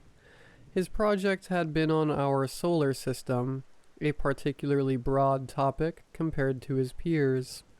He'd explain the distance between all the planets, and their general states. From what we knew of them back then, he talked about how Earth was a Goldilocks planet, the perfect climate for life to grow and exist. There was nothing incredulous about his project, but when it came to pure questioning, his demeanor changed entirely. As opposed to his previous withdrawn and anxious disposition, he became animated, answering questions head-on with vigor, as if he enjoyed the interest placed in his project by his peers. I couldn't help but smile, feeling warmed by the typically quiet boy enjoying his time at school, and finally beginning to move onwards from the tragedy that befell him earlier in the year. I had made my mind up that Timmy would be given an A+. His presentation and engagement with his peers was nothing short of perfect. That was until Jenny Powell, a short blonde girl whose mother cut my hair, asked him a question. "Why didn't you talk about Pluto? Pluto's my favorite," she giggled, her braids swinging as she slapped a whispering desk mate's hands away. The kids waited, eager eyes ready for whatever the smartest kid in the class would offer to them. Even I'd turned to muse his possible response, surprised that I'd not picked up on the missing planet.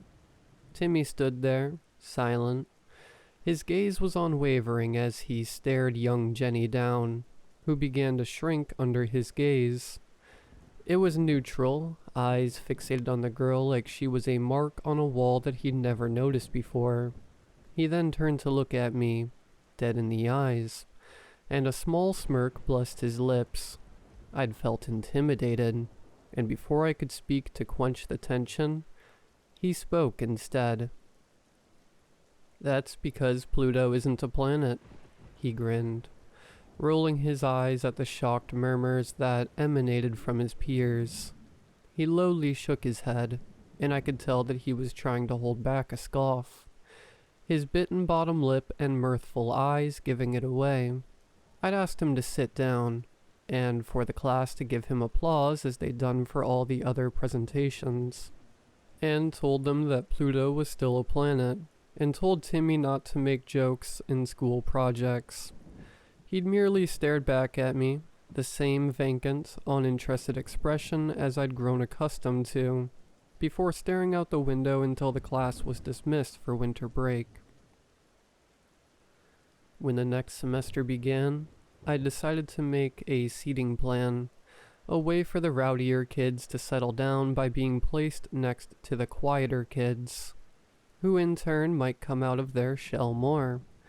It was a common tradition in our school, let the kids bond and acclimatize to the new setting in the first semester, and then get them to focus more in the second. It was just a whim, a decision that I hadn't put much thought into. There were only a handful of kids in the class anyway, and so they were never far away from any of their friends. None had any issues with the new seating arrangement, save for Timmy, who'd asked if he could please sit next to the window again. I told him no, that sometimes we have to do things we don't want to do, and how school was meant to prepare them for work life like that. It's a sentiment I no longer hold, but at the time, the narrative was instilled in us as teachers. To integrate into society, you had to do things you didn't want to, otherwise you'd be coddled.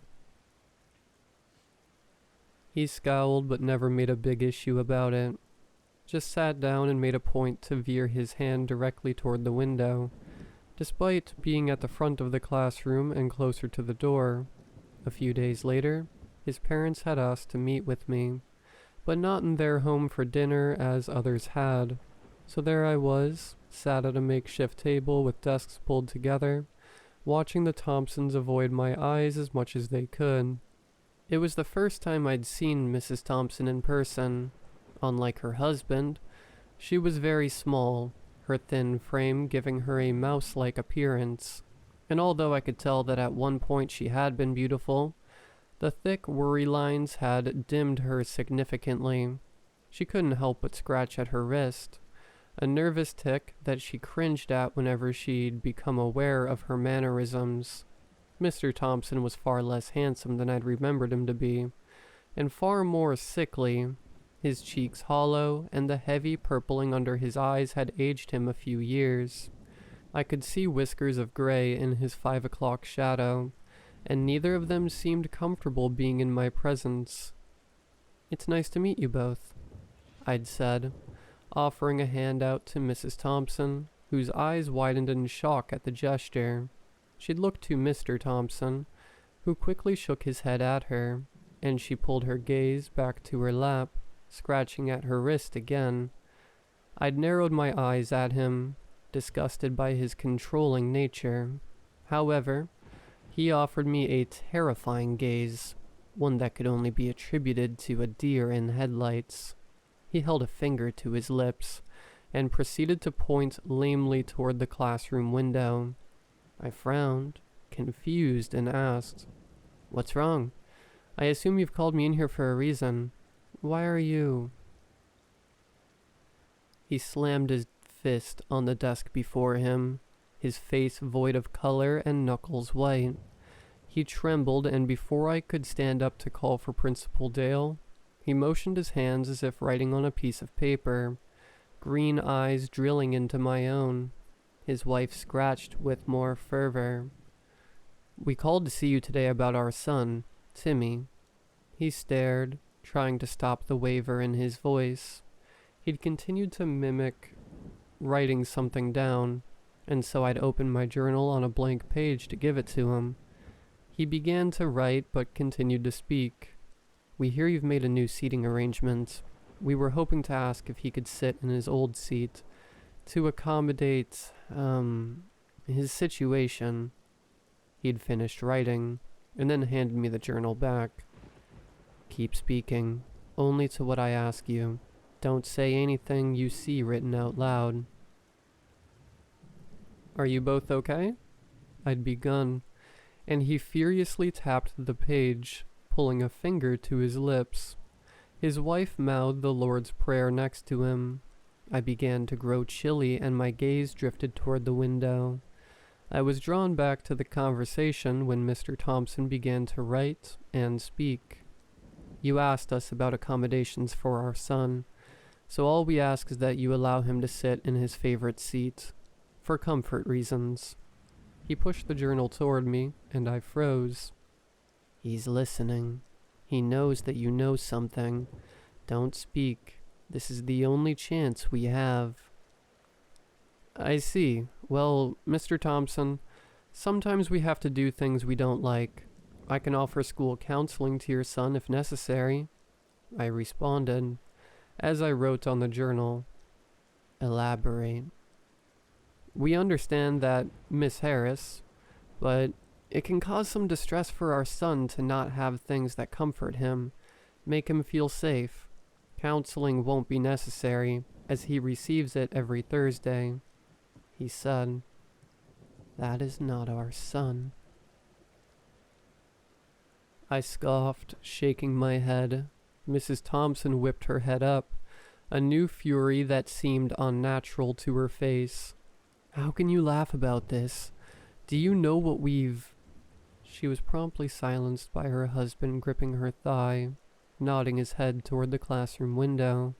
Fear and grief washed over her face, and she shot me an apologetic, yet distressed look, before continuing to look down at her lap, the scratching beginning once more. "I understand that what happened with Timmy was truly awful. I will try my best to rework a seating plan that can fit to your son's needs." I trembled out, truly disturbed by the erratic parents that sat before me. I didn't want to entertain them at the time. I was more unnerved by the fact that one of the pupils' parents were clearly suffering a mental breakdown. Timmy's father continued to write erratically, glancing constantly to the window. "Thank you, Miss Harris. We knew you'd help us." "Don't leave the other children alone with him." With that, they promptly left, not bothering to speak to Principal Dale, who'd been hovering outside the classroom nervously. Hoping that we'd not done anything to make the young Thompson upset, they quickly rushed out, and Mrs. Thompson gave me one last look, a look of relief and warning, as if she'd passed the baton of responsibility into me. It was mid-January when I noticed the children become strange. Their memories lax and their mannerisms slow. They seemed drained and tired. It wasn't unusual for January. Having a birthday than myself meant I wasn't unaware that January was a depressing month for most, and the lack of daylight certainly did nothing to invigorate the children's enthusiasm for school. All the best holidays had passed, and all they could do was hope to see summer as soon as possible. Yet, I hadn't missed the clear personality shifts in some. Eric Lowitz never spoke, and he'd cry to me about how stressed he had been, without telling me what it was that had upset him. Even when calling the Lowitz, they'd been unnerved to hear about his actions in school, as he'd been nothing but gleeful at home, speaking about his best friend Timmy and how much he loved my classes. Jenny had become nearly mute, never willing to answer questions in lessons, and nervously shifting in her desk whenever Timmy spoke. But her mother, my hairdresser, spoke nothing but praise about how Jenny had really come out of her shell at home, and how she loved talking about school. The only difference was Timmy was the same as always, albeit his gaunt demeanor from the first semester was swapped for a new one that glowed, and showed the same energy as the child I'd seen in the picture in his file. It hadn't truly unnerved me, until I'd been at the Winter Festival. The Winter Festival was something that Witness loved to indulge in, a festival with live music, stalls, dancing, and activities to ease those morose from the penniless weeks they had suffered post-Christmas. It kept joviality within the community, and everyone was glad to see it come close. I'd taught my kids some songs to sing, as the elementary school always did an intermittent show before the local teenaged and older bands that would play, and they'd sang until their lungs could burst. A young Josiah enthralling the crowd with his voice. He ended up being on Broadway, so I could never forget the angelic voice that emanated from him, especially being one of the more withdrawn kids in my class. I'd had a few drinks, due to the kids having their parents around and Mr. Fitzgerald goading me on to finish some maple-flavored whiskey he'd been gifted. I'd been speaking to Mrs. Greaves, who'd held up an apple-bobbing stall, when Mr. Fitzpatrick returned with some water he'd asked, "Have you seen the Thompsons?" His perfect smile crinkled with unease at the corner of his mouth. Mrs. Greaves kissed her teeth, shaking her head. "Those poor babies. Nothing but pain that whole thing has caused," she uttered, tapping a teenager's hand away from the apples floating at the top. She must have noticed my confusion, and she'd continued with, "That child's a menace, making the children do terrible things. I just saw them walk over here," she ushered, her hand towards the long, vacant public path, probably to set off fireworks.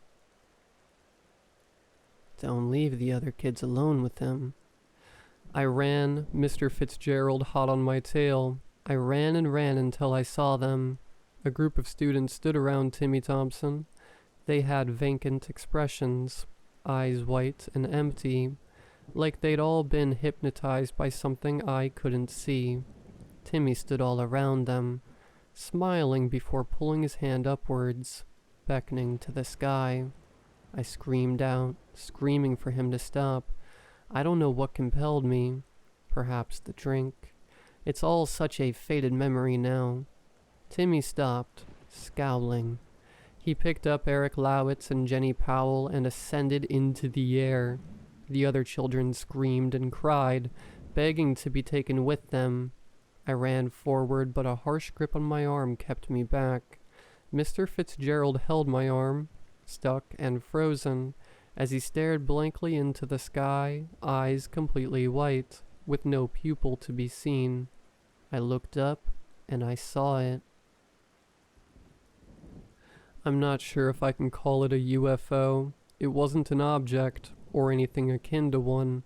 It was a mouth, a hole in the air that wasn't in the atmosphere, or could even be explained in dimensional terms I could dictate. It was a mouth, lips pink and teeth human, that began to suck air inwards into the dark cavity of its throat, and Timmy and Jenny and Eric were pulled up into its mouth, and it gulped, before pursing its lips and spitting only Timmy out. He'd wiped himself off, and the other children returned to normal, bickering about why they'd been brought here, and how they were hungry. Mr. Fitzgerald's grip stilled and loosened, and he asked me why I'd been so distraught. For a second, I forgot why. I had no recollection until I'd looked Timmy in the face, and it all came rushing back. He knew that I knew what he'd done, and smirked, chuckling lightly into the back of his hand. A day later, the Thompsons left town. The kids in my class kept asking about him, and then a week later, nothing else was ever spoken of again. In fact, I'd forgotten about it entirely until recently, when I'd reread my diary from that time. There was an urge to, after hearing about a homeless woman in witness, one who'd been a staunch business person and with no mental health problems, who after going insane had been hallucinating a missing child. I live back in Manhattan now, but the story irked something new in me, an urge to know more. I read through my diary entries, reading the passages I'd made. I'm glad I'd remembered Eric Lowitz and Jenny Powell, because they don't exist, at least not that their parents could remember. We all just went back to our normal lives, and soon we simply became as unknowingly complicit in Timmy Thompson's plan as we'd been all along. It would be wrong to call Timmy the Pied Piper. That would make it seem as though Timmy himself was responsible for the culling of people in the town of Witness, where people never miss a missing person. Because I'm not sure I ever met the real Timmy Thompson to begin with.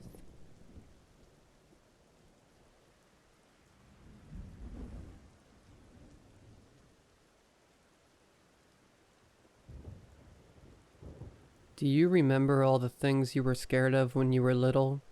If you really look back on it, you'll probably remember a whole bunch of them. There were probably some silly ones, like lava or quicksand. Probably some more rational ones too, like drowning or getting lost. And if I had to bet, you probably had some of the classics as well. Darkness, spiders, monsters under the bed. The last one was the worst for me. I remember many nights as a child where all I could do was wrap my blankets tightly around me and try to ignore the nagging feeling that something was lurking just below me. It never worked, of course. No matter how many times I told myself that my fear was irrational, that nothing could be down there, I wouldn't believe it. Even if my mom had checked for me as she was tucking me in, my brain would still tell me that something had been hiding from her when she looked, or perhaps it had materialized after the fact. The only thing I knew for sure was that something was definitely waiting for me down there. Something with sharp claws and slavering fangs. Something that wanted to hurt me. Of course, this fear made sleep all but impossible.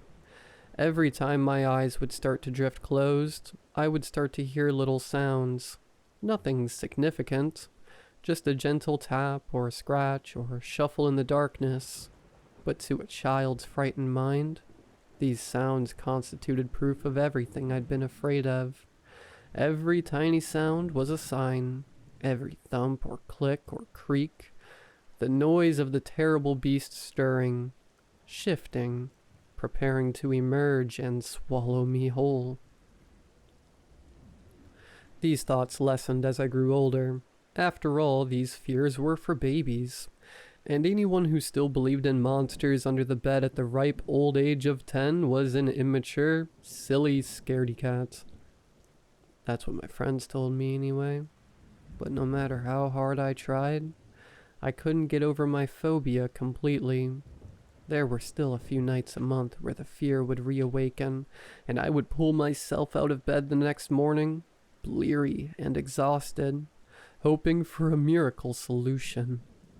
That solution came when I was 13. My parents, giving in to my constant begging, had finally gotten me a phone. It was junky, having belonged to my grandma for a number of years before being passed down, and it had very limited capabilities. But it was mine. It was one day, while messing around with that stupid photo booth app, that I came up with my ingenious solution. Whenever I was scared that something was under my bed, I would simply take a photo of it. That way, if there was something down there, I would be able to see it and get help. But if there was nothing, which would almost certainly always be the case, I would be able to put my mind at ease and go to sleep, comfortable in the knowledge that no boogeyman would jump out and get me if I did. This method worked wonders.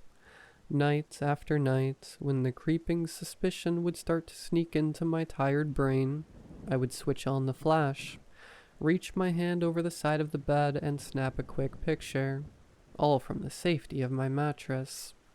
And when that picture inevitably turned up empty, my fears would be alleviated and I would drift right off to sleep.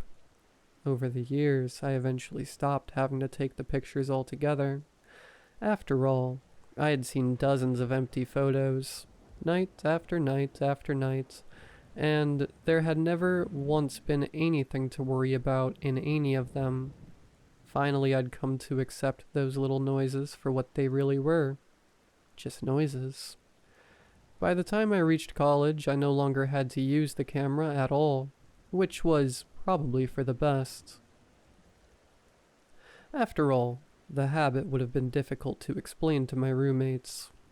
Since then, I've graduated college, started my career, and moved away from home. I have my very own house now in a nice suburban town, and though I live alone, I felt completely safe. I hadn't thought about my silly worries in almost a full decade, and everything seemed to be going well. Until tonight. About an hour ago, I jolted awake with a start. I thought I'd been having a nightmare, though at this point, I'm not so sure. If it was a dream, it must have been terrifying because I woke with clammy skin and a racing pulse. Thankfully, as my eyes darted around my dark room, I felt my fear start to gradually ebb away. As I scanned every nook and cranny, seeing nothing, my body started to relax again. I adjusted my blankets and prepared to turn over, and will myself back to sleep when I felt a nearly forgotten creeping terror start to bloom in my chest. For the first time in years, my mind once again started to wonder whether something could be under my bed. I tried and tried to stop thinking about it, but it was no use. The leftover adrenaline from my sudden awakening fueled my anxiety, and soon I was starting to work myself up pretty bad. Every random noise startled me, just like when I was little, and if I focused intently enough on the silence, I could swear I heard shallow breathing. In a burst of petrified curiosity, I peeked down through the tiny sliver of darkness between my mattress and headboard, and for just a moment, I thought I saw something shift. It was then, as I fought through my fried nerves and nausea, that I remembered my old trick. With shaking hands, I reached down to where my charging phone was resting on the floor beside my bed. As my fingers cleared the bottom of the bed frame, it was all I could do not to yank my hand back as I imagined something curling its claws around my wrist. Trembling, I managed to flip my phone on its side so that the screen faced the darkness under my bed. I never managed to take the photo. In a tiny fraction of a second, something happened that shocked me to my core. In an instant, all of my realizations flew out the window, and in a moment of panic, all I could think to do was to yank my phone and myself underneath my covers like a frightened child. I now know, for certain, that something is under my bed, and that no photo I take will help to alleviate my terror. And what's worse, I also know what it looks like. See, unlike the first old phone I had, my current one is loaded with the latest technologies and updates. It can be opened in 2 different ways, as has always been the case. You can input a preset passcode, but for the average modern internet consumer, this process is tedious and difficult to do every time you want to open your phone. So, as an alternative option, phone companies have introduced a much more convenient feature: Face ID. I'm typing this now from the safety of my mattress, though I don't know how much longer I have before whatever it is that's down there decides it's not going to abide by the arbitrary rule any longer. Don't know what it wants, but I'm certain that whatever it plans to do will not end well for me.